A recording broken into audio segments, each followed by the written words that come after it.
Hey, what is up guys? Rock here. Welcome back to another Brave 9 video. Alright, so first things first, let's talk about this formation. Some of you guys have been asking me, hey Rock, can you explain a little bit about this formation and why it's doing so well for you? Alright, so as you can see, the win rate is 78%. Yes, drop for sure. Alright, we are at the end of the week. Now midweek, this was at least a 92 to 95% win rate, which is incredible. Alright, so for a formation to do that well in attacking, like, it's just unheard of. But here's the thing, you might look at this formation, alright, and be like, come on Rock, obviously you have Leathercrad, for sure it's a Leathercrad that's carrying this form, right? Or some of you might be looking at this, I don't think it's Leathercrad, it might be Seal R, right? Seal R is the key right here. 4 magicians, alright, so you have like Celia, Velfen, Livia, Helga right here. But what if I told you, what if I tell you it's a mixture of those, and the main key factor is maximizing Galania's buffs. Alright, notice Galania is buffing Helga, so we're gonna jump right into it. Let's go. Alright, first things first, I just want to let you guys know, just an announcement, alright, that I do have a Facebook page and I do have a Twitter page. If you guys have not followed me there, my Facebook page is facebook.com/guitarrock69 and my Twitter handle is @guitarrockfwt. So if you guys have one of those social medias and you're interested to follow me, I do post formation tips and what I usually use throughout the week, at least once or twice a week. I'll usually post them there first. Alright, so the idea of Galania buffing Helga, like, what the heck are we doing right here? Why would anyone buff Helga with Galania? It doesn't make sense. Helga is like this skill, you can't receive buff, right? You're immune to debuff and you cannot receive buff. So why would you do this? This is where you're taking advantage of Galania's buffs, maximizing it. Alright, so the idea here is Galania's buffs is so good and it lasts for 28 turns. This is Galania's best buff right here. This skill right here. The rest, this garbage. This pretty much garbage as well. You know, unless you really need this. This one is like whatever, right?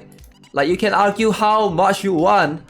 This skill is the key in using Galania. Alright, the Immortal Drug Bestowal. This is the one that allows your character to have a second life. They will not die and they will not be able to receive any more Immortal Drug for 28 turns once this has activated once. So there's no point, ideally, for Galania to be buffing the same units. And this one, sure, alright, it bestows crit damage boost. But the thing is, a lot of people don't know this. I actually did not know this at the beginning as well. This will need your character to have died once when immortality ends to get the crit damage boost. At the beginning, you don't really get this. The only buffs that are relevant at the beginning when you are attacking is these 2 buffs right here, which is attack percent and crit rate percent. But these are stats enhancement buffs. They can be nullified. Alright, they are not irremovable at all. It's good to have something like Asmode, for example, that's not attacking the enemy per se. Like, your Asmode is more like supporting the enemy to use these buffs, to utilize this buff. And lastly, the DOT is good for a lot of warriors for sure. But again, like I mentioned, if you are running COR team, this is not really needed. Okay, so why am I making this guide right now? I know there's a lot of new players that don't understand the concept because you might have picked Galania from the Gate of Chaos recently. Galania is the best option for any new players right now, alright, out of the 3 Gate of Chaos mercenary. And I really want to teach you guys on how to maximize her buffs. So the idea here is Helga would die within the first round.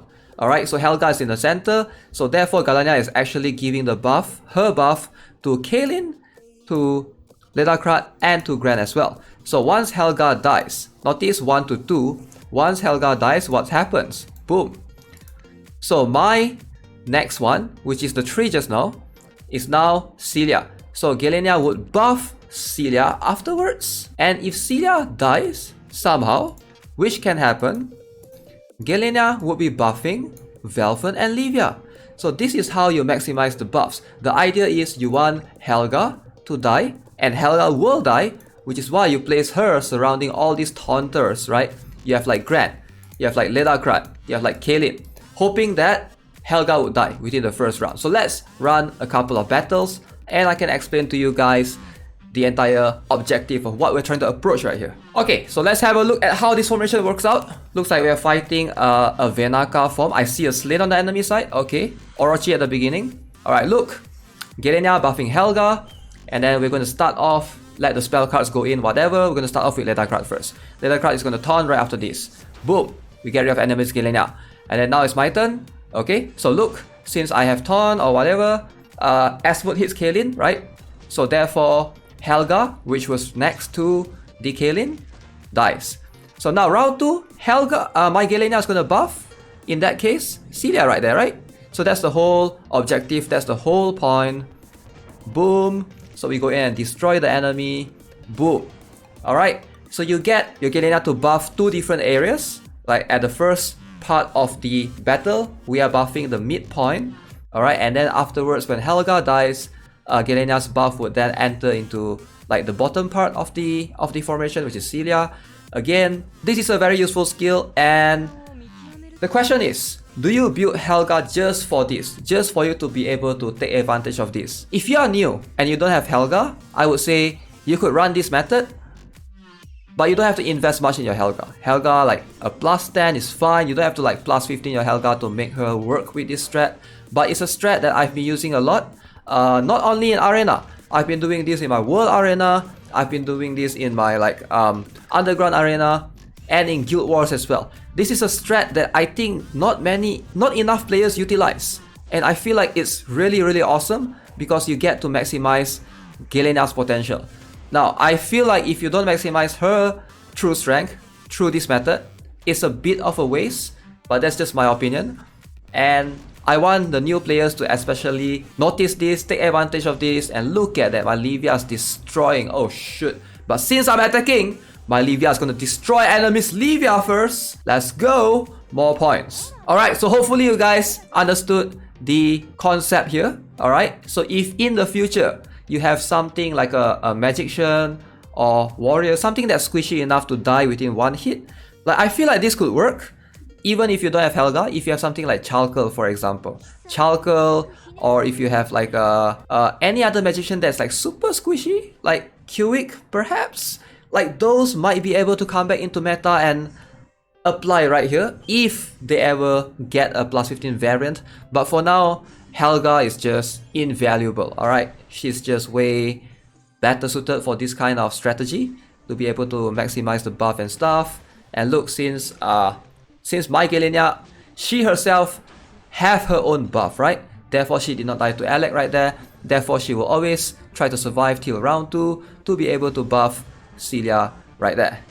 Alright, I really like this method a lot. I think it's really, really cool. And I think that most players, like, if anyone watching here, you have not yet utilized this method, feel free to try to take advantage of this method.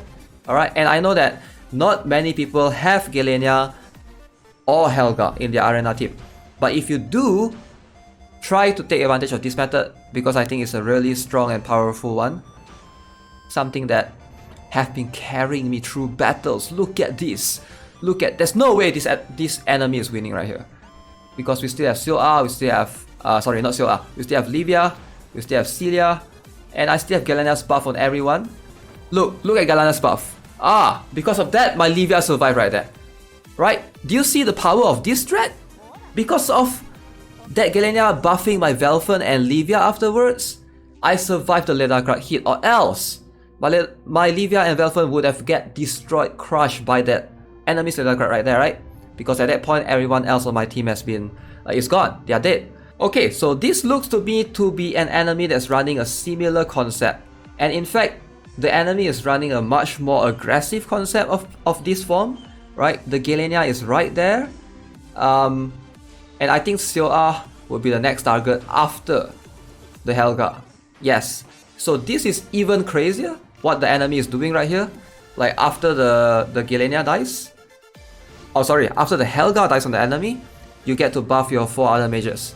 Alright, so something like that. Look at that, Natus always struggles with, in that case, Natus always struggles with Kaelin.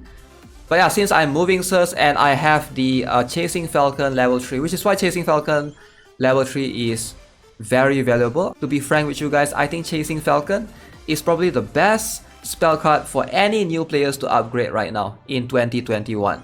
Like, I say 2021, but in a couple of weeks, we're gonna have new spell cards coming. So I have no idea if that's gonna change the meta or not. Most likely it will, but we'll see. And look at this. Kaylin, indestructible as always. I love Kaylin so freaking much. I love the current meta so freaking much, I'm not gonna lie. A lot of players hate Ledakrat because they don't have him. But I'll be frank with you guys, Ledakrat brings back a lot of characters that was not able to, you know, stand on the meta before, like Kaylin for example, which is just crazy. I will do a separate video talking about Kaylin and how you should utilize her, because I think she's also one of those few that players need to take note of because she's just so good. A lot of people ask me, who can replace Kaylin? Can I use Arkan? Can I use Carlson? Like, are you kidding me? You literally just compare Arkan and Carlson with Kaylin? Like, dude, you guys have no idea. Like, please read Kaylin's skills, alright? Please, just do me a favor and read Kaylin's skills. The amount of people asking me that question is just insane, alright? A lot of people seems to not understand how Kaylin's skills work. Just take 2 to 3 minutes to understand how her skills work. Like, she's just invaluable right now. I don't think you can ever replace Kaylin for the time being to pair with Ledakrat. Alright, so that is going to be it for today's video, guys. Hope you enjoyed it and I hope you find this helpful somewhat. If you haven't already subscribed to the channel, give this video a like and feel free to follow me on Twitter, on Facebook, join my Discord, links are all in the description. As always, have a nice day. Goodbye.